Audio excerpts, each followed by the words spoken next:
Kemiteamet, der dræbte. 3 første G'er dræbte deres kemilærer med arsenik. Men hvad ved vi egentlig om det dræbelige stof i kemilokalet? Arsenik giftstof hedder arsentrioxid, og det er en molekylforbindelse. Og de 2 atomer, der indgår i stoffet, er arsen og oxid. Og hvis man kigger på arsentrioxid under mikroskopet, kan vi kigge på den skaller.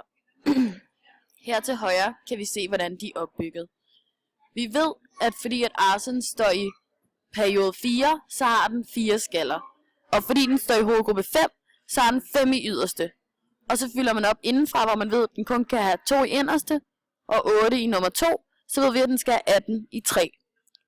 Oxid, den ligger i anden periode, derfor har den 2 skaller. Og den ligger i 6. hovedgruppe, og derfor har den 6 i yderste skal. Og igen, vi ved, at den kun har 2 i inderste. Og derfor har den så 2 i inderste. Ja. Arsenik, det er en kovalent binding. Det er en binding mellem 2 atomer, som der er ikke-metaller og halvmetaller. Og desuden er der også en forskel i elektronnegativiteten, da arsen har en positiv ladning, og oxygen har en negativ ladning.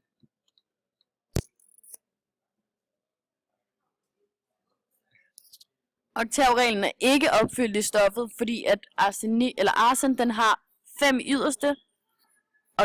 Oxid har derimod 6 i yderste, og derfor kan de ikke gå sammen og deles og opfylde oktavreglen.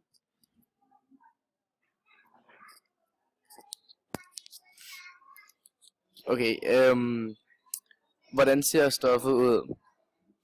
Arsenik er hvidt pulver, der ikke har nogen smag. Stoffet arsen er i arsenik er kendt for at have en hvidløgsagtig lugt. Hvornår er arsenik dødeligt? Ved akut arsenikforgiftning fås beskadigelser af blodkarrene, hvilket medfører brændende mavesmerter, eksplosive opkastninger efterfulgt af risvandlignende diarré. Døden indtræder som følge af kredsløbssvigt og kramper. En dødelig dosis af arsenik er ca. 200 mg.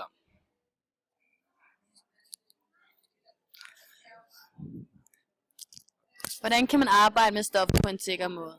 Her er det vigtigt, at man læser den anvisning, der er givet med arsenik, og der finder man på P- og H-sætninger. Først har vi fundet nogle P-sætninger, hvor der blandt andet står, at man ikke skal indånde tågen eller dampen eller sprayen, og man skal i hvert fald læse anvisningen før brug. Man skal huske at vaske sine hænder. Man skal huske at ringe til lægen, hvis man kommer til at indtage noget.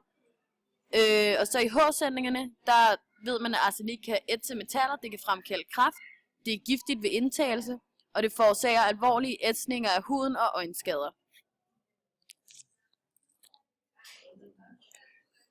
Ja, eleverne de havde blandet vand i deres lærers kaffe, og i det vand havde de så opløst arsenik. Og så derefter så døde han så på en meget ubehagelig måde.